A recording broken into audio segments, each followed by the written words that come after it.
Hello, I'm Casey Aiken, and this is 21 This Week. Coming up next, should newly elected Maryland Attorney General Anthony Brown be allowed to sue civil rights violators? Mireku-North plucked to replace Eric Luedtke in House of Delegates, despite protest from other candidates. Old Georgetown Road bike lanes subject to criticism, and are congressional Republicans marching down a path to no return? Our panel of insiders will give you the story behind the story. We're joined by former County Council member Nancy Floreen and Secretary of the Maryland Republican Central Committee, Mark Uncapher. Stay tuned for these stories and more on the next 21 This Week.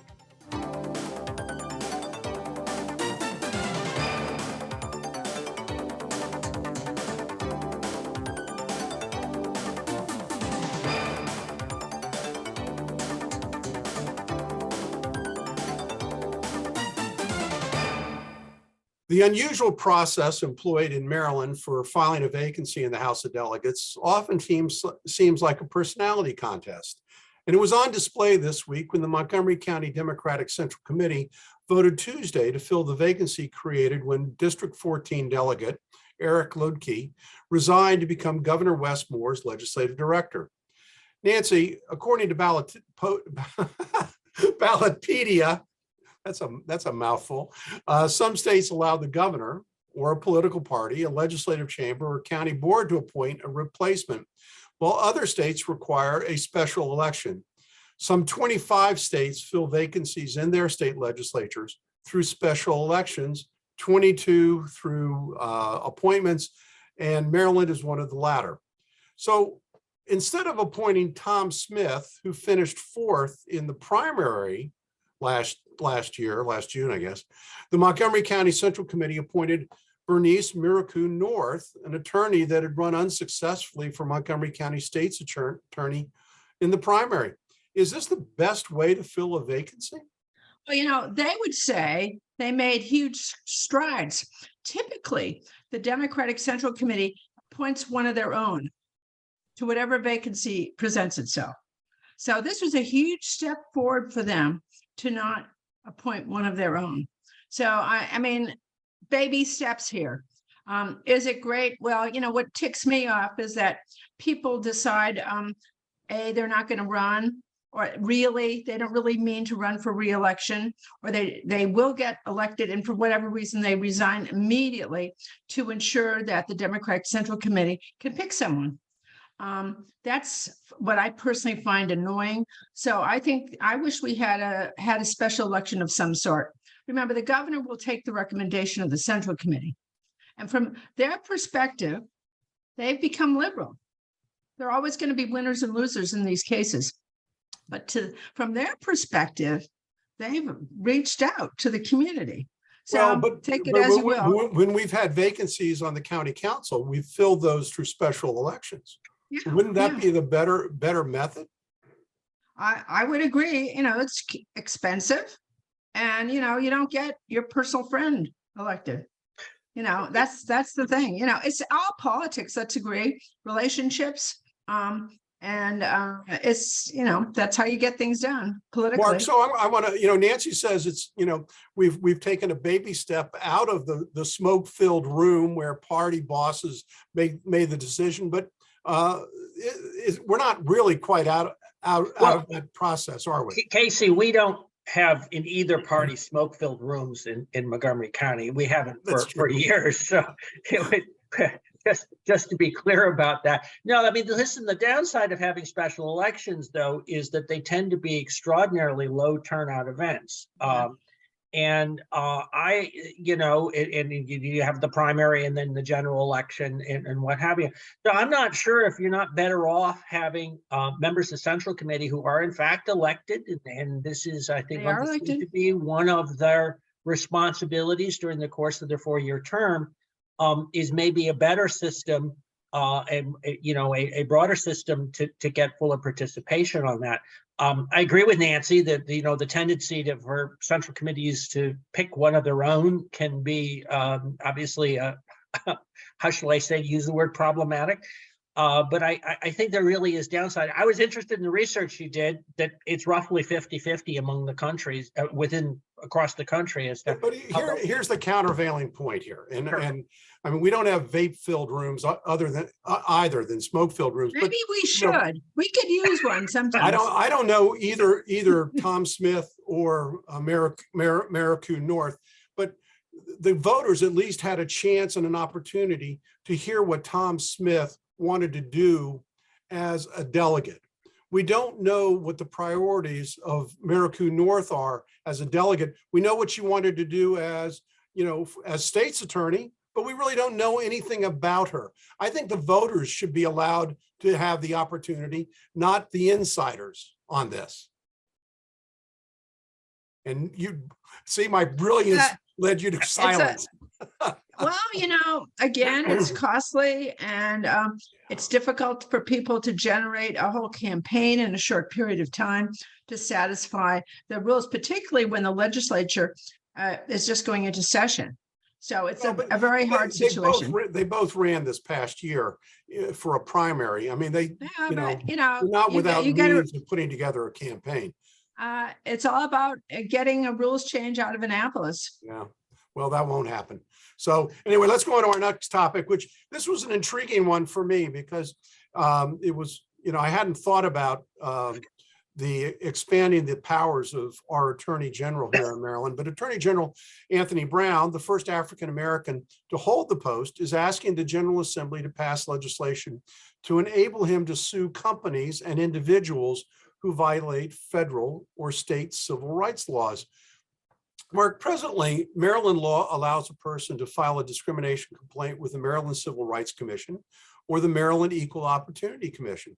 And Marylanders also have the right to file a complaint with the Federal Civil Rights Commission if it's a federal violation, or finally, to bring a private action in court. So why is it necessary to involve the Attorney General in this process?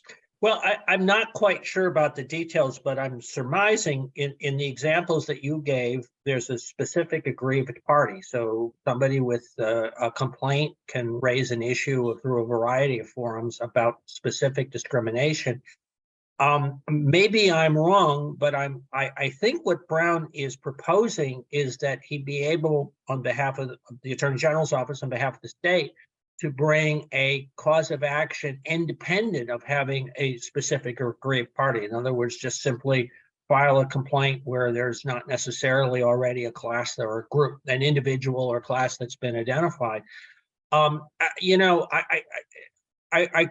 concerned about that because I think it's important to be very specific when there is agreements and to have an individual with a complaint. That's really kind of how our legal system operates. But again, I'm not sure, that may not be precisely what he's trying to do. Well, I don't think that there are real details. And, right. But Nancy, I mean, the Maryland Attorney General's office, their role is rather limited by legislation as to what they can and cannot do. We saw very much an expansion of their role during Brian Frosch's term. So is this something we should look forward to? I mean, we've been going 50 years under the current system. Why the departure now? Look, Anthony's trying to stake his claim to a different position or a presence in the state of Maryland. I was kind of interested that it was necessary, that the authority of the Attorney General was constrained to go after things in the public good. So this does warrant more attention to what authority is restricted to that person and that individual. But, one does think of the Attorney General as having broad powers and looking at, serving the public and identifying, we're attorneys. You can construct a cause of action in many cases based on, credible information, and you can build a case and so forth. Ordinarily, and that the Attorney General is considered to be constrained is interesting.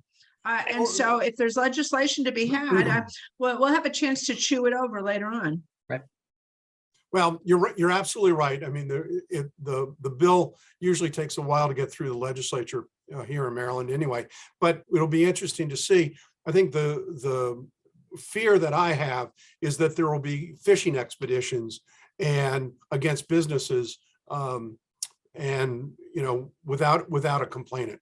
That's my concern. Well, when we come back from this short break, bike lanes along Old Georgetown Road have become the subject of much criticism. My inbox is filled with emails on this topic, and so stay tuned when we come back from this short break.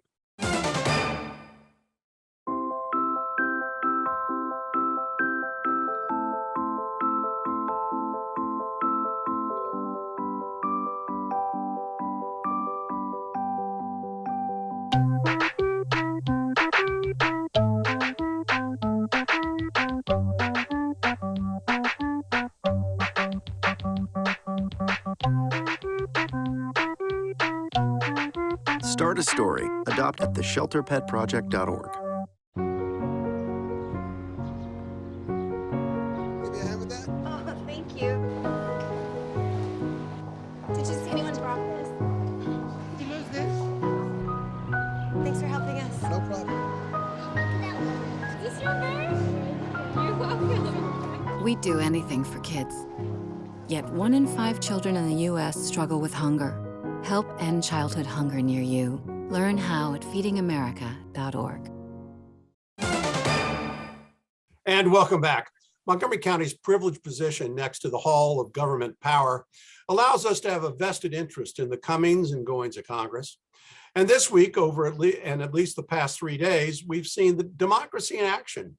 While after 11 ballots, the Republican Party has failed to elect a Speaker of the House.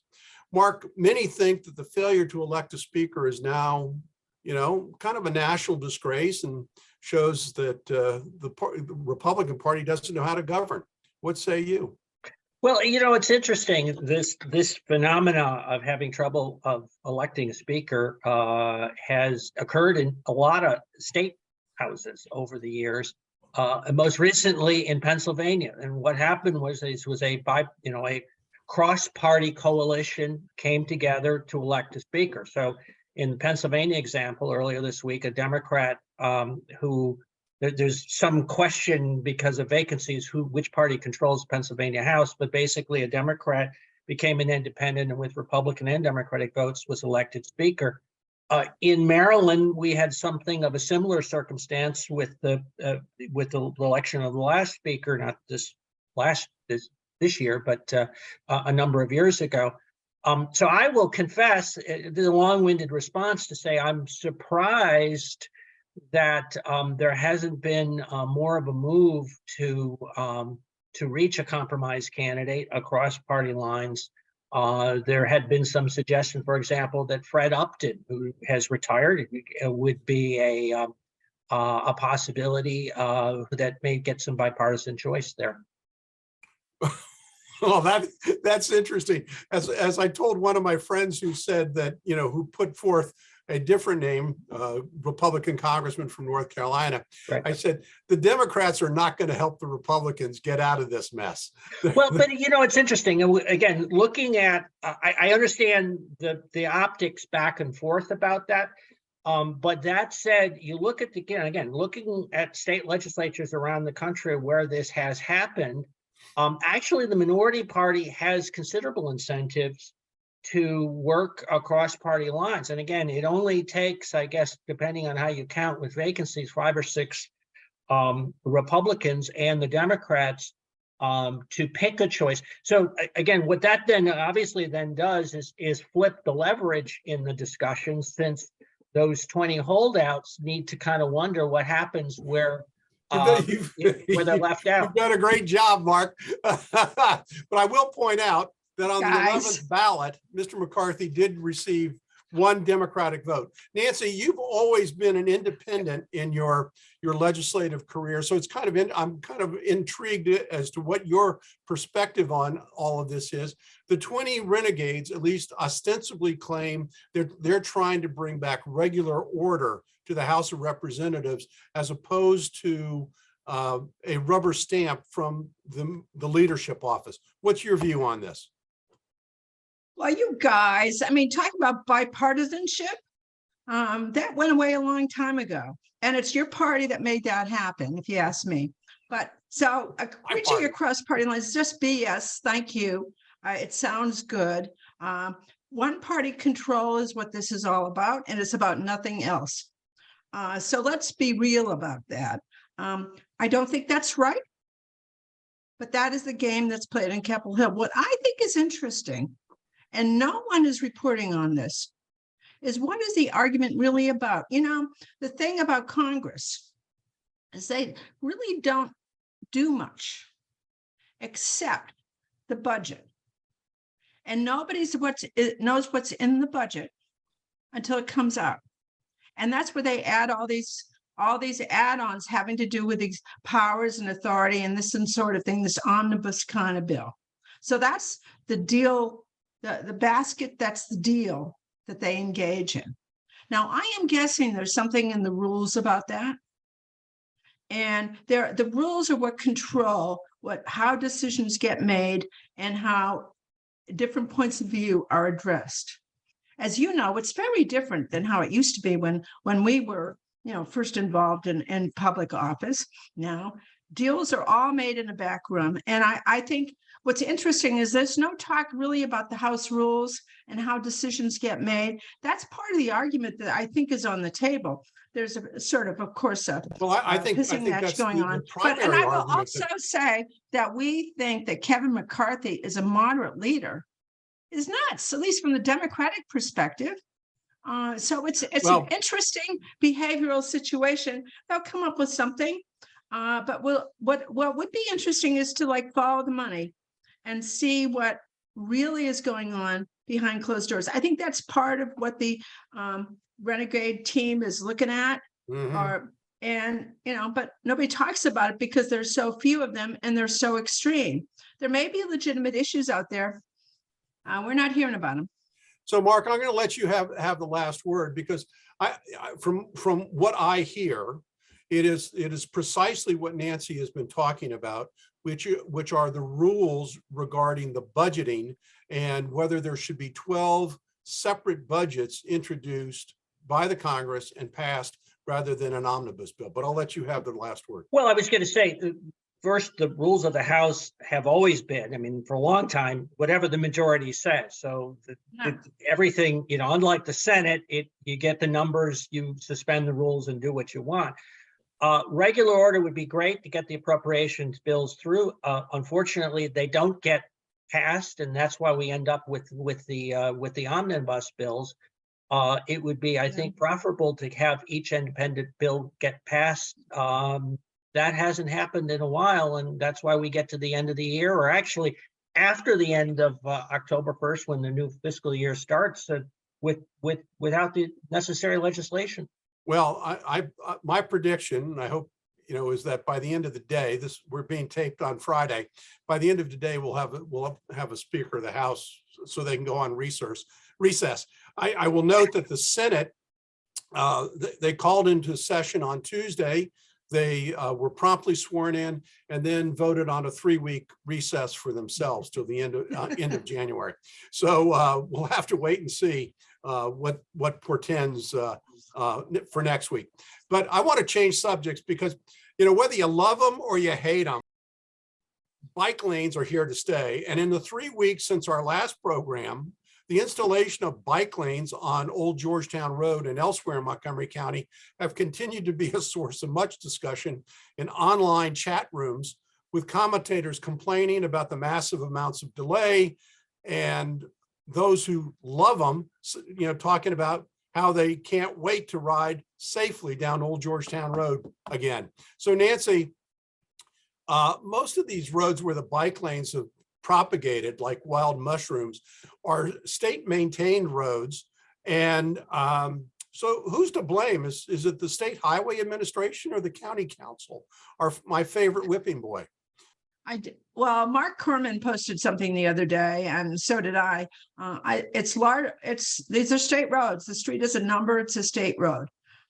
And obviously the state has done the work. No doubt it's at the under pressure from Montgomery County. And I'd say you stay tuned because they're talking about doing a lot of this on Connecticut Avenue in the district, which is really going to affect Montgomery County. There is a certain war against people in cars, and I think you just need to understand that. And again, I've mentioned this before. They've done a lot of this in Rockville already.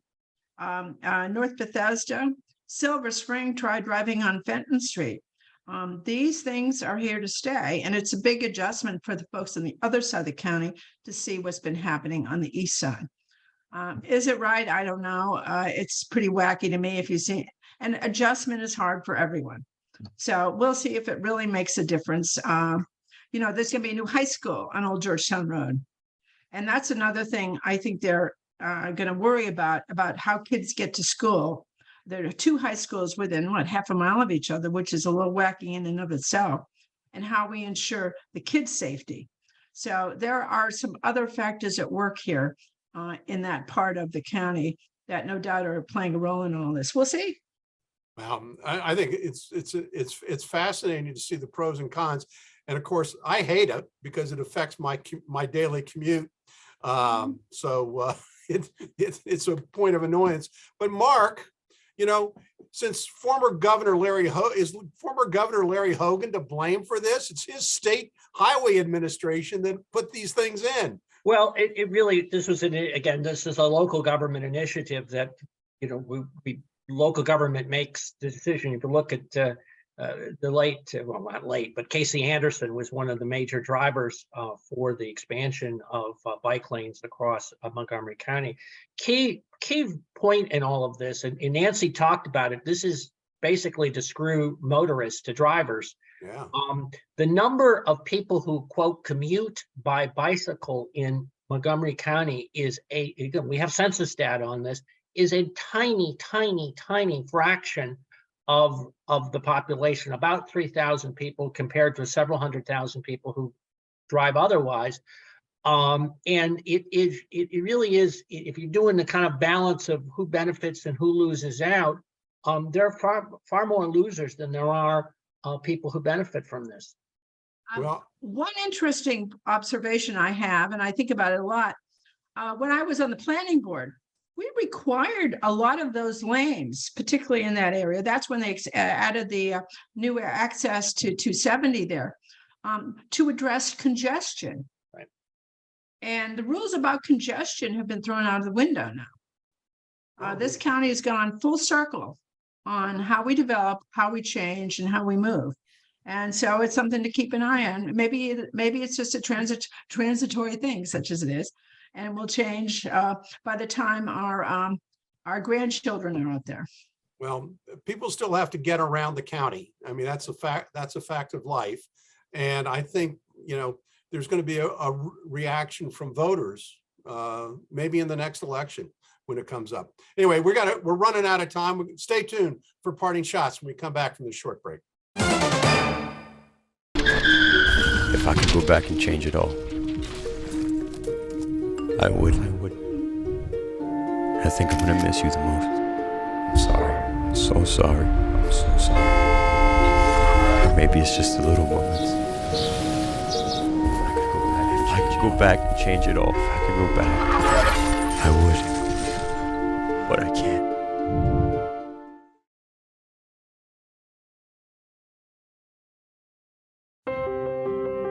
When I first saw Turtle, my heart was full. Now anything but lonely. We had this deep connection, this heart connection. He just wants to be close to you and part of your life. Every day with Turtle is a perfect day. When I'm holding her, it makes me feel calmer. I think everything he does shows how much he loves us. When we adopt a shelter pet, we discover they're a little bit of a lot of things. But they're all pure love.